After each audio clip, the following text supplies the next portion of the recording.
얼마나 많은 분들이 어깨 통증을 호소하나요? 지금 보험평가원의 평가에 의하면은요, 네. 2010년도에는 58만 명이 있다고 했습니다. 그리고 작년 2017년 경우는 80만 명 정도가 어깨 질환을 앓고 아파한다고 되어 있습니다. 그렇군요. 80만 명이면 굉장히 많은 숫자인 네, 것 같은데요. 근데 어깨 질환을 가지고 있는 연령대별 특징이 있을까요? 네, 요즘에는 예전하고 달리 젊은 분들이 스포츠 활동들을 많이 하고 건강에 관심을 많이 갖다 보니까요. 네. 30대나 40대인 경우는 운동에 의해서 어깨 질환들이 생기는 경우가 많고요. 네. 그래서 이제 외상성이라고 하죠. 이제 다쳐서 생기는 경우가 많고, 네. 50대 이후에는 이제 많이 사용한 것 때문에 그 회전근개 질환 형태의 종류로 파열이나 석회성 건염이나 이런 질환들이 좀 많은 경향이 있습니다. 뭐 연령대별로 정말 이 통증이 다양하네요. 방금 이 선생님 말씀처럼 요즘은 젊은 층에서도 이 어깨 통증을 호소하는 경우가 많을 텐데요. 혹시 특별히 기억에 남는 사례가 있을까요? 우리가 방송에서 많이 보다 보면 유현진 선수 많이 네. 들어보시죠. 그분 우리 유명하신 야구 선수이다 보니까 거기에 못지않게 어깨 운동을 많이 하다 보면 네. 헬스를 과도하게 하거나 과도하게 운동하면서 어깨를 바깥으로 젖힐 때 그 이두박근이라고 하는 그 부위가 손상이 되면서 아픈 경우가 많이 생기는 경우가 많습니다.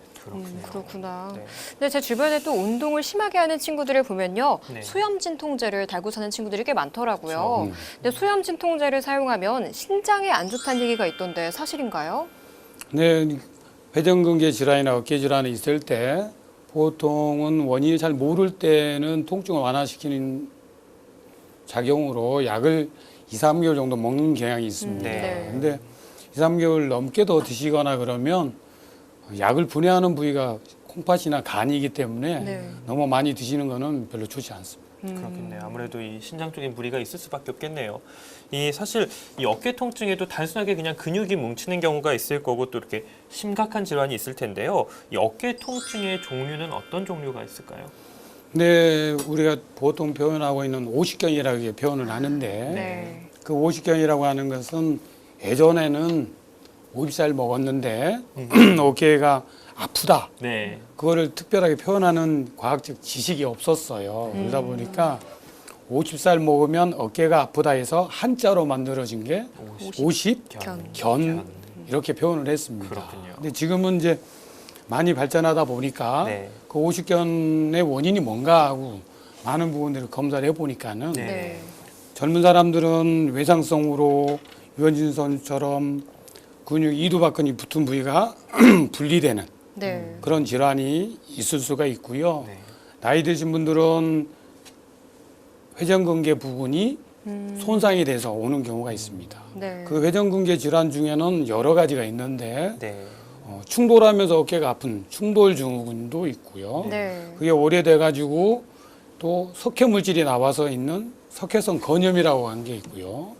또 그게 더 진행이 되면 근육이 파열되는 대표적인 회전근개 파열 질환이 있을 수 있습니다. 그렇군요. 이 마침 옆에 이 판넬이 좀 준비되어 있는데 네네. 이 회전근개 파열의 형태는 또 어떤 게 있을지 좀 설명 좀, 이 판넬을 보면서 좀 설명 좀 부탁드릴게요. 네.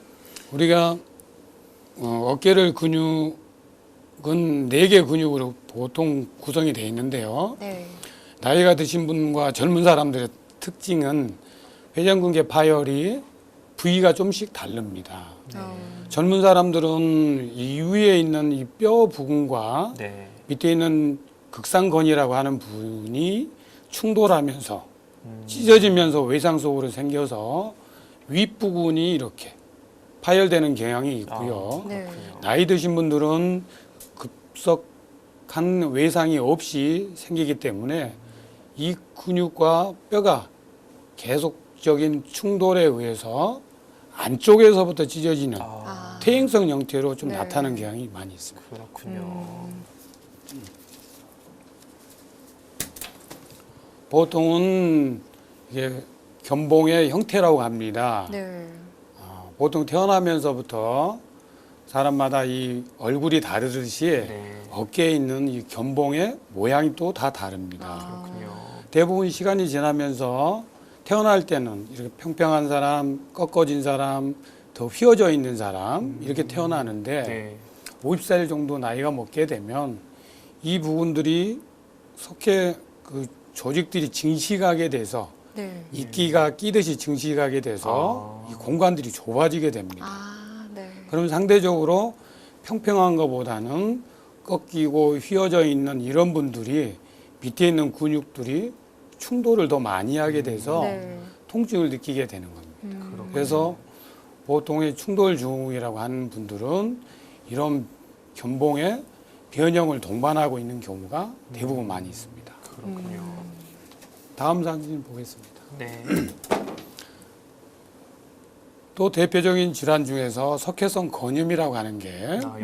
여기 이렇게. 거군요. 석회성 물질들이 이렇게 존재해 있습니다. 아, 이런 거는 혹시 아나운서 분들도 아시는 것처럼 소나무가 껍질이 벗겨지면 송진이 나오죠. 네. 그렇죠.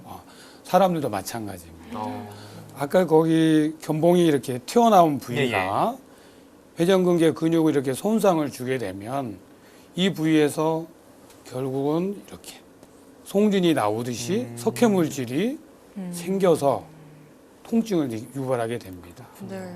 특히 이렇게 석회 물질들이 나온 사람들은 극심한 통증이 있어서 밤에 잠을 못 잘 정도로 아파서 그렇죠. 아마도 이 정도 되는 분들은 응급실에 오지 않았나 싶습니다. 그렇군요. 하나의 대표적인 석회성 건염 형태입니다. 그렇군요. 또 다음 슬라이드 보겠습니다. 우리가 대표적인 회전근개 파열의 네. 양상의 사진입니다. 젊은 사람들은 위쪽에 찢어진다고 했고요. 네. 나이 드신 분들은 안쪽부터. 차츰차츰해서 네. 예, 맞습니다. 네. 안쪽에서부터 찢어지기 시작해서 이렇게 심하게 찢어지게 됩니다. 저희 한국의 어깨를 수술하는 방법들 중에서도 네. 이제는 퇴행성인 경우도 있지만 외상성으로 젊은 사람들이 바깥쪽에 찢어져 가지고 오는 분도 꽤 많이 있습니다. 그렇군요. 네. 네, 선생님께서 계속 말씀을 해주셨지만 네. 어깨 통증 중에 대표적인 게 오십견과 회전근개 파열이잖아요. 네네. 이 두 질환은 어떤 차이점이 있을까요? 네, 보편적으로 표현하는 어깨 질환의 오십견은 특별한 원인이 없이 아, 네. 어깨가 잘 안 움직이는 것을 대표적으로 오십견이라고 표현을 많이 하고요. 네. 그러면서 통증이 동반돼 있겠죠. 네. 회전근개는 뭐냐면 그 어깨를 구성하고 있는 근육이 네. 네 군데가 있는데 네. 그런 부분에 있어서 문제가 있었을 때 음, 회전근개 질환이라고 표현을 합니다. 그렇군요. 두 개가 이제 구분이 되는 방법은 네. 네. 예전에는 오십견은 말씀드린 것처럼 50살 먹으면 어깨가 아프다. 네. 그래서 오십견이라고 하는 것을 보편적으로 표현을 하면 어깨가 잘 안 움직이면서 아프다. 네. 근데 특별한 원인이 없다 할 때는 오십견이라고 표현을 많이 하고요. 네. 네. 회전근개 질환은 그 어깨를 구성하고 있는 근육이나 인대나 다른 구조물들의 이상이 있을 때 질환이라고 표현할 때 회전근개라고 합니다. 아, 그렇군요. 예. 그러면 저희가 이렇게 어깨가 결린다고 하잖아요. 네네. 이렇게 뭐 잠을 잘못 잔다던가 뭐 담이 온다고도 하는데 그런 거는 오십견에 해당이 되는 건가요? 아니면 회전근개 파열에 해당이 되는 건가요? 우리가 어깨를 아프신 분들이 네. 목 뒤쪽이 아프거나 네네. 어깨 뒤쪽이 아픈 경우가 많이 있습니다. 네. 그래서 조금 전에 말씀드렸던 오십견이라고 하는 것처럼 네. 어깨가 아프면서 목 부위가 같이 아픈 네. 분들이 많이 있습니다. 근데 그럴 때는 오십견이라기보다는 어깨 질환이 같이 있는지 없는지 검사를 같이 병행해서 해야 됩니다. 그렇군요. 자동차가 타이어가 망가졌는데 전기장치가 망가져 있는 부분들을 간과를 하게 되면 네. 타이어만 찢어졌는지 이렇게 보게 되거든요. 네, 맞아요. 그래서 어깨 부분을 아프다 하더라도 신경에 관련된 목 부분을 같이 보는 게 중요합니다. 그렇군요. 뭐 방금 이 치료 방법에 대해서도 간단히 말씀해 주셨는데요. 그럼 이 오십견과 이 회전근개 파열은 어떻게 치료를 하면 될까요? 네, 오십견은 특별한 원인을 먼저 찾기 전에 아픈 거라서 네. 그리고 관절이 굳어져 있기 때문에 보통은 오십견인 경우는 보존적 치료를 하는 것이 약으로 또 물리치료로 해서 2, 3개월 정도 합니다. 네. 그렇게 2, 3개월 정도를 치료를 했는데도 불구하고 네. 밤에도 아프고 관절이 계속 잘 안 움직일 경우에는 약만 드셔서는 안 되고 네. 원인을 찾아야 됩니다. 그래서 50견에서 원인을 찾아서 치료를 해야 되고요. 두 번째 이제 회전근개 파열은 네. 어깨 통증의 원인을 찾다 보니까 회전근개를 구성하고 있는 근육이 찢어졌기 때문에 네. 그 부분의 정도에 따라서 충돌하는 단계에서 부분적으로 찢어졌는지 네. 그러지 않으면 퇴행성으로 되면서 찢어지고 있는 것인지 그게 완전히 찢어졌는지 네. 종류와 상황에 따라서 치료 방법들이 다릅니다. 그렇군요. 네. 그렇구나. 그 과정을 잘 살펴봐야 될 것 같은데요. 맞습니다. 네. 근데 어깨 통증은 또 초기에 치료하면 수술 없이도 가능하다는 얘기를 들었거든요. 근데 수술과 비수술의 차이점은 뭐가 있을까요? 네, 이제 우리가 이렇게 표현을 합니다. 옷이 닳았을 때와 옷이 네. 찢어졌을 때 여러분들은 어떻게 하나요? 닳았을 때는 데려주고 이렇게 다듬어주면 그렇죠. 쓸 수가 있겠죠. 네. 또 옷이 다 찢어져 가지고 있는 경우는 아무리 데려도 불가능하죠. 네. 세탁을 해도 좋아지지 않습니다. 그렇죠. 맞습니다. 회전근개 질환의 회전근개 부분들이 손상된 정도가 어느 정도냐에 따라서 비수술적 요법을 사용하는 경우도 있고 네. 거기에서 파열된 정도가 많으면 수술적 요법을 하든지 이렇게 하게 됩니다. 그래서 정확한 진단을 정확히 하는 것이 더 아프지 않는 어깨를 만들 수가 있겠죠. 맞습니다. 뭐 만약에 이렇게 수술을 하게 된다면 또 재발 방지를 위해서는 이 사후 관리도 중요할 것 같아요. 그럼 수술을 한 상황에서는 어떻게 관리를 하면 좋을까요? 네, 우리가 이제 어깨가 말씀드린 것처럼 외상성으로 생기는 경우는 위쪽에 다치고 네. 바깥쪽에 다치고 오래된 사람들은 안쪽에도 찢어지게 되는데 네. 우리가 어깨 운동이라고 하는 것들을 할 때 또한 일을 할 때 너무 과도한 운동들이나 근육이 찢어지는 그런 자세나 네. 그걸 너무 오래 하는 것은 결국은 재손상을 또 그럴 수밖에 오게끔 없겠네요. 합니다. 네. 그렇군요. 그 부분을 빨리 발견하고 이제 그 자세를 안 하도록 하던가 네. 빨리 고치도록 해야 될 것 같은데요. 근데 보통 관절이 아프다라고 하면 인공관절 수술 많이 생각하잖아요. 그렇죠. 네. 근데 어깨도 인공관절 수술이 있나요? 네네. 우리가 옷이 찢어지면 처음에는 꼬매기가 좋습니다. 네. 근데 좀 더 많이 찢어지면 덫을 대줍니다. 어때야죠? 네. 그다음에 더 많이 찢어지면 어때요? 옷을 버리게 되고 새로 사게 됩니다. 네.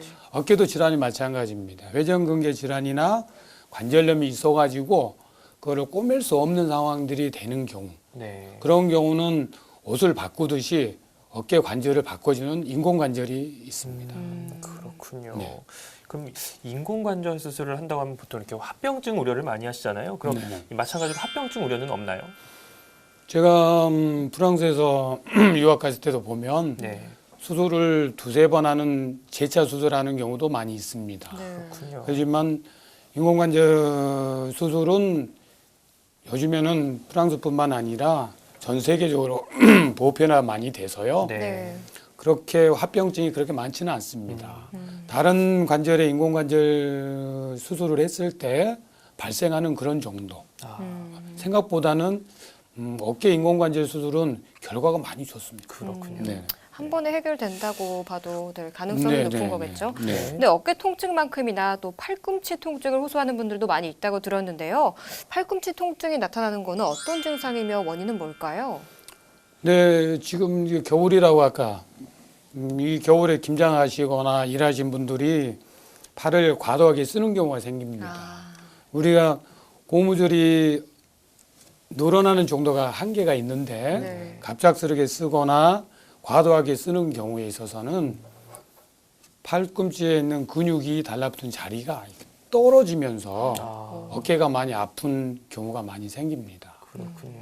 그리고 요즘에는 또 운동도 많이 하시는 분들이 많아서 네. 헬스장에서 벤치프레싱 하거나 네. 운동을 테니스를 하거나 골프를 하거나 해서 과도하게 손목을 팔꿈치를 써서 근육이 찢어지면서 통증이 느끼는 외상과염들이라고 하는 게 많이 발생합니다. 그렇군요. 사실 이렇게 운동하다가 몸무게를 재면은 좀 찌는 경우가 있잖아요. 네. 그런 경우에는 이 운동을 할 때 이 본인의 근력보다 조금 더 무리를 해서 네네. 이 어깨나 이 팔꿈치에 손상이 가는 경우가 많은데 그럴 때는 또 어떻게 또 치료를 해야 될까요? 대부분은 이제 근육이 조금 늘어나거나 네. 그러면서 아픈 정도는 소염제 먹고 4, 5일 정도 안정을 취하면서 네. 물리치료를 하면은 많이 좋아집니다. 네. 네. 근데 여기서 보이는 것처럼 네네. 테니스 엘보라고 하는 이런 형태가 될 정도의 아픔은 올 때는 이렇게 근육이 쭉 가서 달라붙은 이 자리가 네. 네. 잡아당기면서 이렇게 떨어지게 됩니다. 아이고. 그러면 이분들은 특히 걸레를 짧거나 컵을 들거나 아. 이런 팔을 손을 쓸 때 통증이 악화되는 경향이 있겠죠. 그렇군요. 네. 네네. 이럴 때는 찢어졌는지 파열됐는지 그 정도에 따라서 치료 단계별 치료를 해야 됩니다. 단계별로 그렇군요. 네.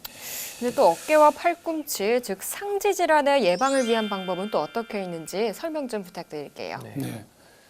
날씨가 추워지면 근육들이 어깨에 있는 달라붙은 근육이나 손목에 팔꿈치에 있는 근육들이 긴장하게 됩니다. 네. 긴장하게 되면 달라붙은 자리가 늘어나거나 떨어지기가 쉽거든요. 네. 그래서 날씨가 추워지고 겨울이 될 때는 운동하기 전에 보통 여름에 따뜻할 때 한 때보다는 준비 운동을 더 많이 해주신 게 좋습니다.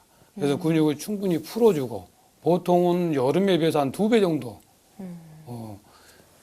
사전 운동을 해서 근육을 풀어주고 어떤 운동들을 이렇게 하시는 게 네. 근육의 손상들을 방지할 수가 있습니다. 그렇군요. 이 지금 시청자분들도 많이 궁금해하실 것 같은데 좀 어깨나 이런 아까 말씀드린 팔꿈치 같은 이런 이 관절 부위에 좀 건강에 도움이 되는 운동 같은 건 또 어떤 게 있을까요? 네, 어깨 같은 경우는 대부분 통증을 느끼면서 어깨가 이렇게 움츠려지면서 생기면서 통증을 느끼는 오십견 같은 경우처럼 네. 있는 경우는 가장 알아야 될 것은 물리치료하거나 운동치료를 스스로 많이 하는 분들 많이 있습니다. 특히 뭐 물건을 들어야 되거나 또 철봉에서 이렇게 매달리면 어깨가 이렇게 펴진다 이렇게 해서 운동을 과도하게 하는 경향이 있는데 네. 원칙적으로 꼭 지켜야 될 거는 뭐냐면 아픈 부위에 대해서는 힘을 줘서는 안 됩니다. 아, 그렇군요. 그래서 만약에 오른쪽이 아팠는데 오른쪽의 관절이 잘 안 움직이고 힘들다 네. 그러면 오른쪽에 힘을 뺀 상태에서 관절들이 굳어져 있을 때는 그걸 이완하는 운동을 하게 됩니다. 네. 특히 간단한 몇 가지를 밝혀드리면 네네. 이렇게 잘 안 바깥으로 외회전이라고 합니다. 네. 이게 안 될 때는 아픈 쪽 오른쪽에 힘을 빼고 네. 이런 봉이나 줄을 이용해서 반대쪽 손으로 이렇게 밀어야 됩니다. 아. 이렇게 해서 한 5초 정도 지탱하다가 다시 이렇게 힘을 빼고 이거는 5번 정도 하면 이 근육들이 풀어진 상태에서 굳지 않게 됩니다. 그렇군요. 또 바깥쪽도 또 같은 원리입니다. 이렇게 아. 올려줘서 가장 중요한 건 오른쪽 힘을 빼고 왼쪽 손으로 안 아픈 손으로 올려줘야 됩니다. 아. 아플 때 약간 내려서 5초 정도 지탱하고 이렇게 유지를 하면 해주고.